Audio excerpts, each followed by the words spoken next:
and you really must tune in. He's ironic, iconic, maybe bionic. Ladies and gentlemen, introducing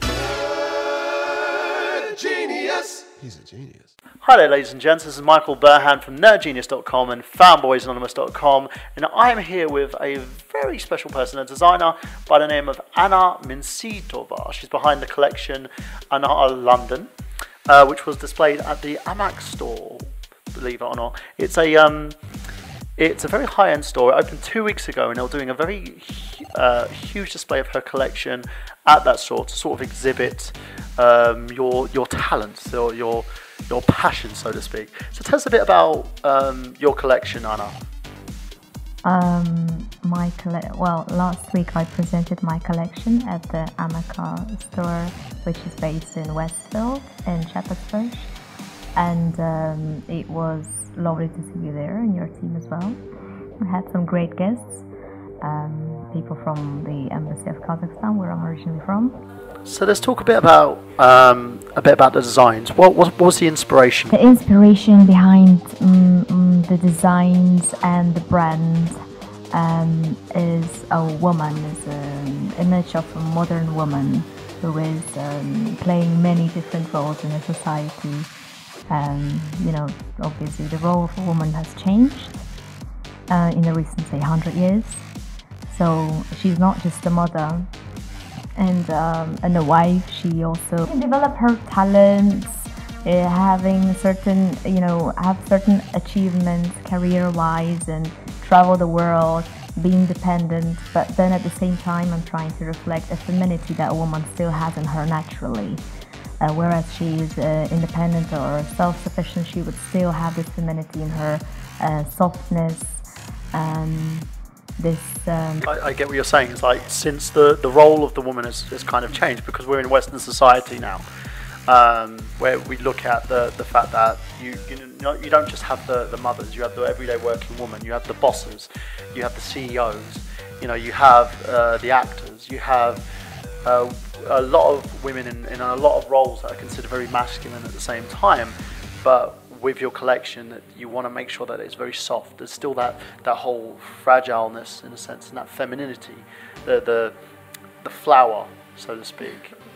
Even by any other name, it still smells as sweet. I think that's how the analogy goes. I think it's more of a mix in between femininity and at the same time independence and self-sufficiency, but elegance at the same time, elegance with an edge, femininity with some strength, emotional strength, I would say, and it's just a representation of this woman who is multifaceted. Yeah, I think that's the appropriate term for it. I think multifaceted. Yes, multifaceted. So let's talk a little bit about you then. How did you get into fashion design? It was a big dream of mine since I was a kid. I wanted to. I was very artistic. I would draw, I would sing, dance classes, etc. But for some reason, it just happened to be fashion design, and I thought it's just the right mix of creativity and business, and it requires inspiration and talent, but at the same time being able to organize yourself and manage and organize people around you, and to multitask, because it is creative, it is a lot about business mind, and it is at the same time, I would say it does involve physical work as well. It's everything. It's emotional, it's physical, it's commercial, it's everything, and it's just finding that right balance between these things to make it all work. And that's what we are trying to do. Well, every designer, I think, is trying to find that balance. So let's talk about your everyday routine, so to speak. Well, what does a day in the life of a designer? What is that like? Wow, a day in the life of a designer is very long. It starts, well, it depends really at what stage of work you are. I think it's better for me to tell you what a cycle involves rather than a day, because there can be days dedicated to any stage of the cycle, the process of creating. So obviously, I think everybody knows, or almost everybody knows, that there are seasons in fashion, two main seasons in a year, which are spring, summer, autumn, winter. And for these seasons, we prepare our new collections. Usually 4 or 5 months ahead, we start developing a collection, just sketches, getting the fabrics, designing on fabrics, colors, doing a trend research for the next season, for the next year, working on samples, which means developing the first piece from the collection or for the design. After which it gets approved, and after getting approved, it goes into production, marketing, etc., etc. So that's what it's like. So, how getting these designs done and getting them out there, how important is it to have, say, like a store like Anar behind you? Oh, it is very important for every designer to have a good stockist, someone they could trust, someone who would represent them in the right way, the way they would like their brand to be seen, represented, and say the brand image has to be appropriate for the place, for the buyer, and the audience, and at the same time, it's a very good way of exposing your product by having different stockists, and we are getting many offers from different stockists in the UK and abroad in Spain and other countries. So that's very important. So let's talk about that first, and also like how long did it take you to sort of build up this very vast portfolio and have people go after your designs and make sure that these things are sought after as well, because it's for something like this, especially for designers, you've got like a ton of different avenues that you're going in at the moment, different locations, different people, and a variety of people stacking your products and stocking them up. How would you go from like the first year of doing that to gaining all these stores? Was it just getting your product out there? Wow, that's a difficult question. Okay. How I started to get my product out there was working with different stylists. It was usually it's stylists who approach me, who see my portfolio online or in a lookbooks that I produce, and they ask me whether they could use some pieces for their shoots, for magazines, for websites, etc., etc., and or for TV programs. They had a few requests as well. But I am quite selective about who I give my my pieces to, because again, I'm looking at someone who would be able to represent it in the right way. And I think it is very important that you know who your audience is, which magazines you are going to be published at, and who's going to see your work, and who's wearing it, who the photographer is, what kind of model it is. Does she represent your brand in the right way? Does she have that passion, that something extra about her that she could reflect the mood and the idea behind the brand and the clothes she's wearing, so that it's not just clothes, it's the whole idea, it's the story behind it. And I started by just getting family friends to see my collection, and they loved it, and many of them are my regular clients. yeah. That's how it all started. But getting the product out there with the Stockist is, well, there are different ways. Obviously, you can use an agent or you can do it yourself. I've tried both ways, but I find that personal approach is much better because people do buy into not just the product, but you as a brand, you as a designer. People need that person they can trust. I think I was having a conversation with you like prior to this that we talked about the importance of trust when it comes to your business partners, and I think that sort of general kind of approach, you know, directly working with your clients really helps. And I think it's something that some designers have kind of lost along the way as well, because you seem to be like it's in a English Cockney term, a jack of all trades. You know, you do like the business side of it. You run your fashion brand as well. You design. You know, you put your labels together, and it seems to be paying off in spades for you.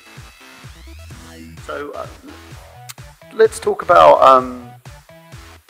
the whole importance of these brands about designing, because as you said, it has to be the right person, it has to be the right look, and you don't want these things being marketed in a certain aspect. How does, when it comes to stuff like that, you know, do you give designs away to these magazines and stuff, or do you end up like handing over a few designs and then they use it for what they will and then hand them back? Oh, how it works is that I usually, if a magazine or a stylist approaches me, they usually give me a brief of what exactly they're looking at, what exactly the project is about, or a shoot. So they would send me a mood board, and so that I have an idea of what exactly they're looking for. Say if it's going to be photo shoot with some evening wear theme, then I would obviously give them something that would suit that theme. But then at the same time, well, stylists, sometimes they know exactly what they want from you. They say, I want this corset, I want that dress and such trousers. I think they can work together for the shoot, etc. If not, I simply give my own suggestion on what would work. And yes, that's it. And they are happy to follow my advice as well. What's the importance of design for you? Do you find that with stuff like that, as you're saying, having control over that and them understanding what you do helps sort of bring out the product that you want out at the end of it? Like if someone comes to you, as you said, with a mood board, they've got their brief, they know what they want, but your input is kind of what makes the design, because you know in your mind what you can do and how it can be done. Mm-hmm. Is that a certain element of control so yours to have, or do they kind of interpret what they want and say, well, we want this, and this? From my side, it's just choosing the right people I would work with, and then everything else is up to them really. If they have a great idea, I like it, I trust them. So see, there we go. We've got the importance of design here, and especially communication. So that's a great thing. Let's talk a little bit about your background in terms of you, like your childhood. Where did you come from? Where did this all materialize from? Because at the moment you've kind of sort of climbed the ranks. You're doing what you love, and you're managing to like make an amazing living out of this. But how did that all sort of escalate? Did you go through university, college, or was it something that you thought, you know what, I'm going to do this and I'll see how this goes? No, well, my education definitely involved a lot of design from the very beginning, ever since primary school, I would say. Design and art in general. I used to play the violin for many years, and I would always go to this extra classes in drawing and sculpture, so many things, martial arts, by the way. Wow. So you could probably kick my butt. I hope not. I hope you're not giving me the reason to do so now. this interview goes wrong, I think you probably would do. No, I prefer not to use it, of course. Come on, it's just, I think it's martial arts is good in the sense that it helps you build more confidence and self-discipline rather than just kicking someone's ass.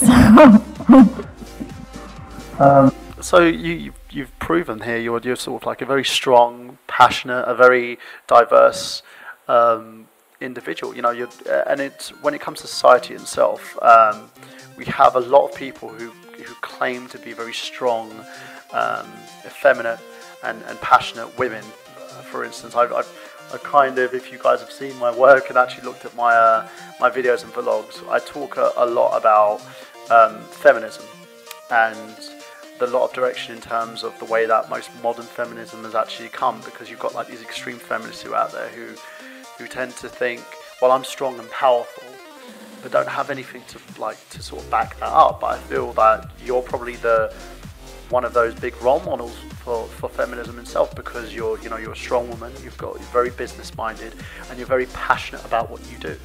And it also, from an art aspect as well, you know, fashion design is a very, very tough industry, and you seem to not only navigated your way through it, but you're doing this under your own terms. So I kind of applaud you for that.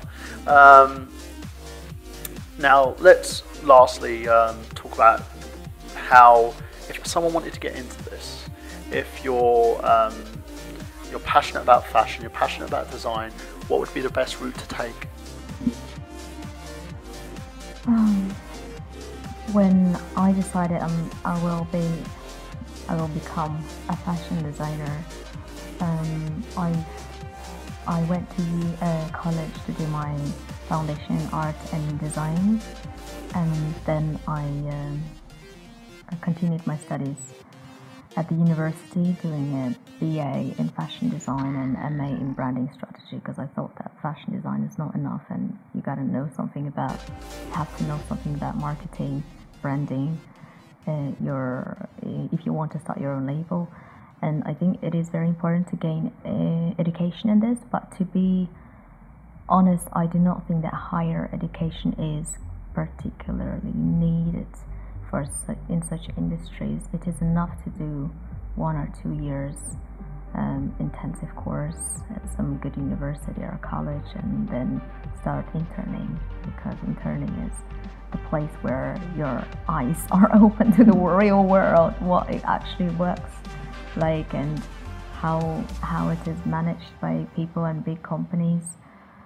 Yeah, I think gaining more experience, and not just theoretically but also practical, is very important, because it's a lot about using your creativity, being able to make beautiful things, and obviously just the theory is not going to be helpful. That's the main goal here as well. It's about creating and about having your freedom to choose your own path.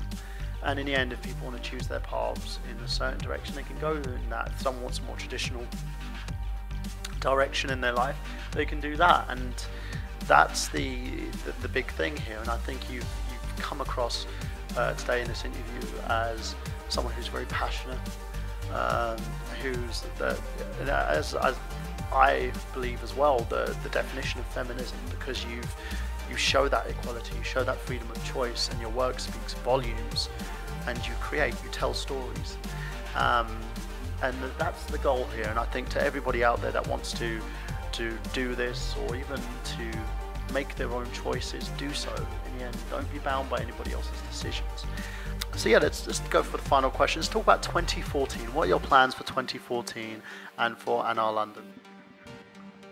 My plans for 2014 is to further develop my brand, get published in more magazines, dress more people, make them feel beautiful, sexy, elegant, just the best version of themselves. That's what I'm working towards, and that's what I'm trying to achieve. But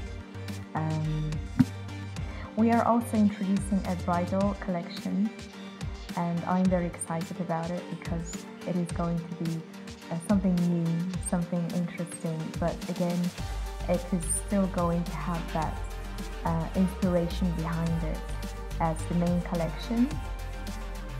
And I would love to see women feel beautiful, feel confident and sexy and elegant, and the beauty comes from within. Fashion has become very one of the easiest ways to reflect your feelings, to express yourself. It's a very psychological factor as well. There are, fashion's always been a differentiator in society's life.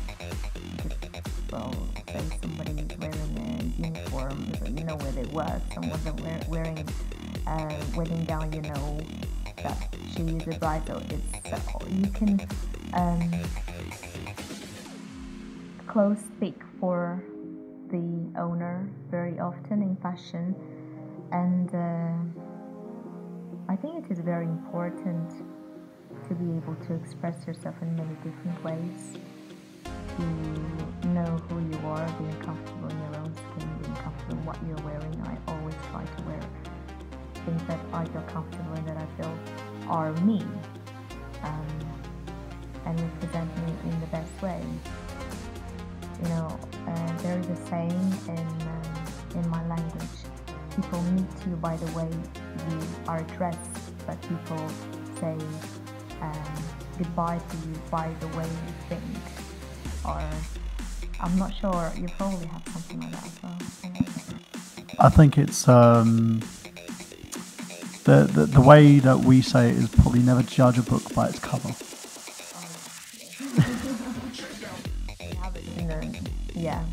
It's a different wording, and I think it's a lot about what's on the outside as well as on the inside, and I think that harmony, finding harmony between that is what happens. What you're feeling, how you're feeling, what your deepest thoughts, ideas, dreams, aspirations are, and being able to show it in the outside world as well, not just keeping it to yourself, because it is a treasure to you, and it's a wonderful thing that no one is alike, everybody's so different, and we all come into this world to put something useful into something extra, and there is never enough. So very profoundly put, I think. So that's pretty much it, guys. Thank you for watching, and thank you, Anar, for having this interview with me today. You've been amazing. Thank you.